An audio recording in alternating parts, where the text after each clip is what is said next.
Kde co? Ten domov!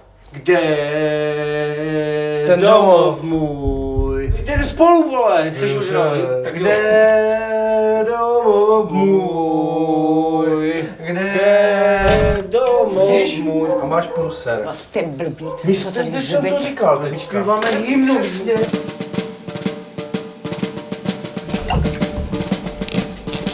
Vítám vás ve svém pekle. Já se prostě nekamarádím s příslušníkama jiných ras. Náš zákon, tvůj zákon, můj zákon, to je jaký? Tak... Nacistický zákon. Jak káže Adolf. Víte, kdo je největší nácek? Židí! Já vím, že v zájmu rasy bych měl plodit děti, ale a co nejvíc.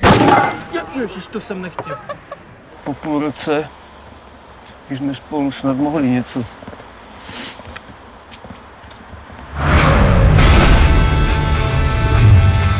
A jej, to už ty zmrde!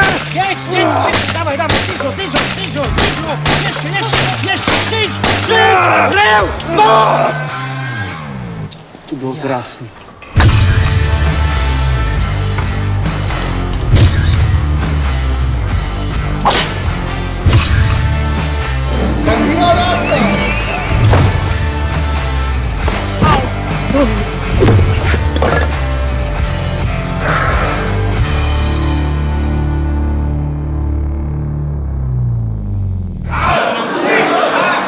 Neříkali jsi háju?